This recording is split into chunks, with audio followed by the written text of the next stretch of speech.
She looks like a woman at 60, and she has the confidence of it. She's Yeah. like an old soul in a sense, right? Absolutely. So she walks in your office, and what? She just belts out a tune? Belts out of tune. She performs. To belt out a tune means to sing in a loud voice, very loud, commanding voice. So there's certain types of singers that can do that. A lot of people can't because their voice breaks. But the people that can, they're considered to be largely great singers.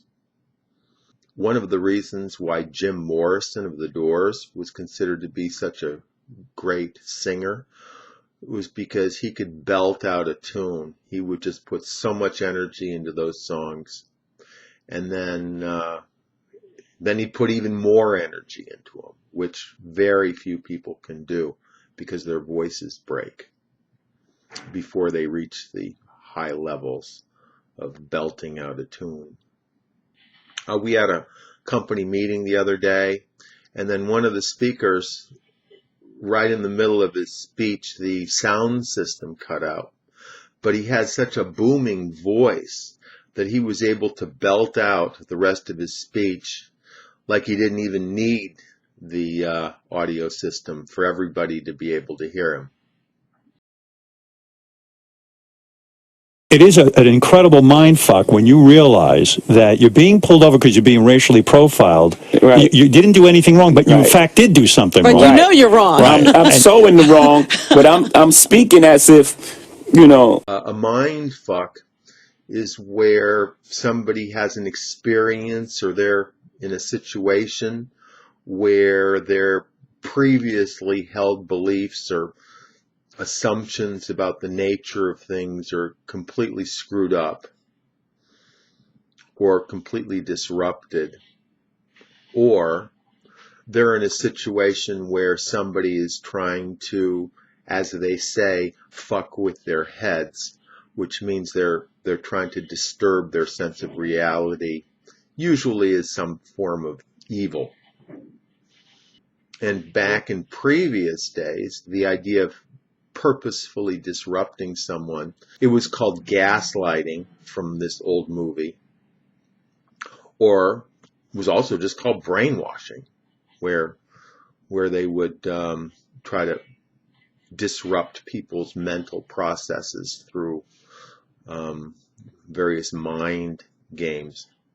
So oftentimes it involves some form of mind manipulation, usually from a person in power. And as a result, being in the weak position in this relationship, it causes people's beliefs to become disrupted. And then sometimes they'll actually go over to the belief system of the more powerful person, or they'll just become highly disturbed from the entire encounter.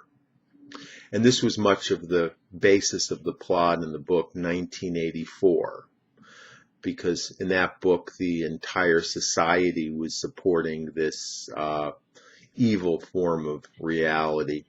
And it's also the case in a lot of dystopian type movies where the people are manipulated and sort of expected to conform to this evil system. I saw this movie, The Matrix, and it was like a total mind fuck because I was like super gung-ho on my company. I thought they were just the greatest thing in the world. And then I didn't get my bonus. I was cheated out of my bonus. And everything that I thought about them before was just an illusion. It was just very bizarre. And I started calling my company The Matrix. And I'm still working for them even now, but I've adjusted to the actual reality. And I've given up the falsehood. My friend, Jill, she got into this car accident, and it was just a total mind fuck because she was very pretty before, and then she got this sort of scar on her cheek, which actually, I don't even notice it really. But she's just like totally mind fucked by the whole thing because it disrupted her whole concept of being beautiful. My friend Jill, she almost got hit by a bus, which for most people they'd be pretty grateful, but for her it was a total mind fuck because she's got this image of this bus ready to smash into her in her mind, and she can't seem to get past it. That's all for today. Tom Taylor is an ESL tutor. He teaches English in the United States and outside, all over the world using Skype. He can be reached at his website, which is ESL-fullsteamahead.com. click on this link and check out his website and email with questions. Thank you, Tom, and I'll talk to you next time. Thank you.